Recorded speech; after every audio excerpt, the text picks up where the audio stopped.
Hello students. आज की class में हम पढ़ेंगे एक्सेप्ट और एक्सेप्ट फॉर में क्या डिफरेंस होता है, कब हमें एक्सेप्ट यूज करना चाहिए, कब हमें एक्सेप्ट के साथ फॉर प्रीपोजिशन का यूज करना चाहिए। तो सबसे पहले तो हम इसका मीनिंग देख लेते हैं कि एक्सेप्ट का मीनिंग क्या होता है। तो देखिए, एक्सेप्ट का हिंदी मीनिंग होता है के सिवाय। ठीक है, इसका यूज हम किसी पर्सन या थिंग को एक्सक्लूड करने के लिए करते हैं। ठीक है, we use except to exclude something और समबडी।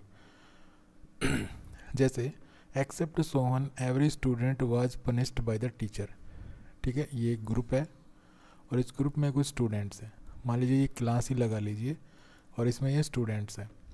ठीक है, इसमें हर स्टूडेंट को टीचर ने पनिश किया, लेकिन एक्सक्लूड किसको किया गया? सोहन को, क्योंकि सोहन के साथ लिखा गया एक्सेप्ट, मतलब सोहन के सिवाय। ठीक है, तो सोहन को इसमें से एक्सक्लूड कर दिया गया। तो जब भी किसी पर्सन या थिंग को किसी समूह में से हम एक्सक्लूड करते हैं, उसको छोड़ के चलते हैं, तो हम वहाँ पे एक्सेप्ट वर्ड यूज करते हैं। अब बात आती है कि कब इसके साथ हमें फॉर प्रीपोजिशन यूज करना चाहिए, कब नहीं करना चाहिए, ये हम इस वीडियो में आगे सीखेंगे। तो देखिए, we generally use except for before noun phrases. हम जनरली क्या करते हैं कि एक्सेप्ट के साथ फॉर प्रीपोजिशन नाउन फ्रेजेस के पहले यूज करते हैं। जब हम नाउन फ्रेजेस यूज करते हैं और उनसे पहले अगर हम एक्सेप्ट वर्ड यूज करते हैं तो हम फॉर प्रीपोजिशन यूज करते हैं एक्सेप्ट वर्ड के साथ। जैसे I have cleaned the house accept for the bathroom. अब यहाँ पे द बाथरूम जो है वो एक नाउन फ्रेज है और इससे पहले एक्सेप्ट वर्ड यूज किया तो इसके साथ हमने फॉर यूज किया। उसके बाद है the garden was empty accept for the one small bird. यहाँ पे वन स्मॉल बर्ड एक नाउन फ्रेज है और इस नाउन फ्रेज से पहले जब एक्सेप्ट वर्ड यूज किया हमने तो इससे पहले फॉर प्रीपोजिशन यूज किए। तो इस तरह से जब भी हम नाउन फ्रेजेस यूज करते हैं और नाउन फ्रेजेस से पहले अगर हम एक्सेप्ट वर्ड रखते हैं तो हम एक्सेप्ट वर्ड के साथ फॉर प्रीपोजिशन का यूज करते हैं।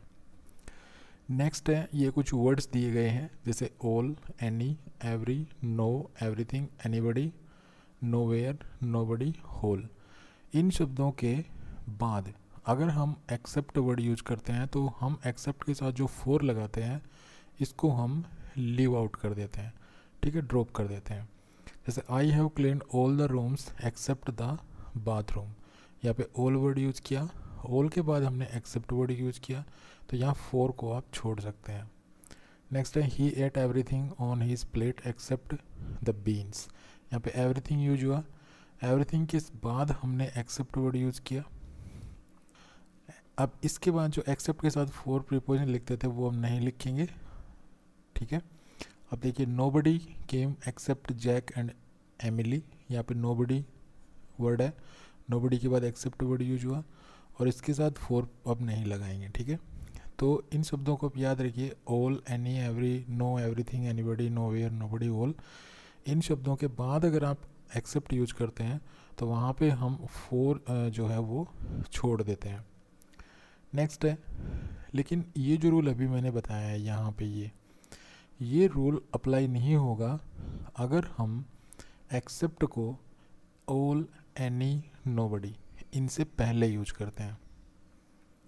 ठीक है, जैसे एग्जांपल देखिए, except for the bathroom all the rooms are clean. अब यहाँ पे ये ऑल है, ऑल से पहले एक्सेप्ट यूज हुआ है देखिए ये, तो इसके बाद फॉर का प्रयोग करेंगे, इसको हम लीव आउट नहीं करेंगे। नेक्स्ट है, अगर हम प्रीपोजिशंस या कंजक्शन से पहले अगर हम एक्सेप्ट यूज करते हैं तो हम इसके साथ फॉर नहीं लगाते हैं, हम सिर्फ एक्सेप्ट यूज करते हैं। ठीक है, एक्सेप्ट फॉर यूज नहीं करते हैं। जैसे एग्जांपल देखिए, it is the same everywhere except in Scotland. यहाँ पे प्रीपोजिशन है, प्रीपोजिशन से पहले एक्सेप्ट वर्ड यूज हो रहा है तो ये फॉर नहीं लगाएंगे।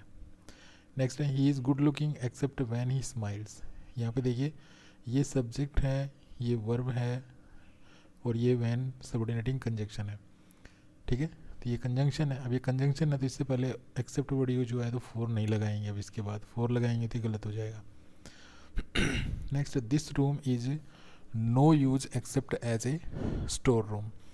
यहाँ पे एज एक प्रीपोजिशन है और प्रीपोजिशन से पहले एक्सेप्ट वर्ड यूज हुआ है तो एक्सेप्ट के साथ फॉर नहीं लगाएंगे। नेक्स्ट है the trip was nice except that there was not enough snow. यहाँ पे दैट एक कंजंक्शन है, अब कंजंक्शन से पहले एक्सेप्ट यूज हुआ है तो यहाँ भी हम फॉर नहीं लगाएंगे। तो इस तरह से जब भी हम प्रीपोजिशंस या कंजंक्शन से पहले एक्सेप्ट यूज करते हैं तो एक्सेप्ट के साथ फॉर नहीं लगाते हैं। अब बात आती है एक्सेप्ट या एक्सेप्ट फॉर के बाद प्रोनाउन कौन सा यूज करते हैं। तो जब भी हम एक्सेप्ट या एक्सेप्ट फॉर के बाद प्रोनाउन यूज करेंगे तो ऑब्जेक्ट प्रोनाउंस यूज करते हैं, सब्जेक्ट प्रोनाउंस यूज नहीं करते हैं। जैसे everybody understood except for me, यहाँ पे अगर आई लिखेंगे तो गलत हो जाएगा, जैसे ये गलत ले।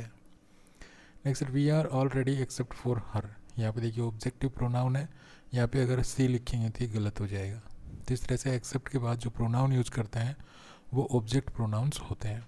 अब हम बात करते हैं एक्सेप्ट के बाद जो वर्ब लगाते हैं वो कैसी वर्ब लगेगी। ठीक है, तो एक्सेप्ट के बाद वर्ब कैसी लगेगी ये डिपेंड करता है एक्सेप्ट से पहले क्या आया है। ठीक है, एक्सेप्ट से पहले नथिंग, एवरीथिंग वगैरह ये वर्ड्स आते हैं, नथिंग, एवरीथिंग, एनीथिंग, ठीक है, इस प्रकार के वर्ड्स आते हैं। तो इनसे पहले क्या आया है इस बात पे डिपेंड करता है एक्सेप्ट के बाद वाली वर्ब कैसी आएगी।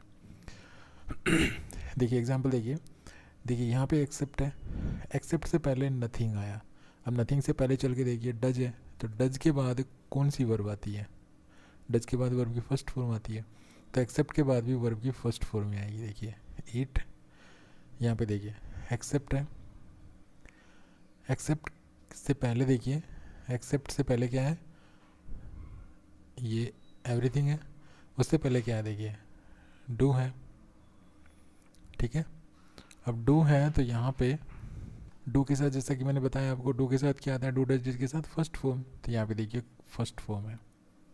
अब इन एग्जांपल्स पे आइए, देखिए एक्सेप्ट है, एक्सेप्ट से पहले देखिए एनीथिंग आ गया, एनीथिंग, एवरीथिंग, नथिंग, जो कुछ भी है उससे पहले देखिए प्रीपोजिशन है। अब प्रीपोजिशन के बाद जब हम वर्ब लगाते हैं तो उसके साथ आईएनजी लगाते हैं, तो यहाँ पे देखिए आईएनजी लगा हुआ है। ठीक है, अब यहाँ देखिए एक्सेप्ट है, एनीथिंग आ गया, इससे पहले देखिए क्या है, अबाउट है, प्रीपोजिशन है।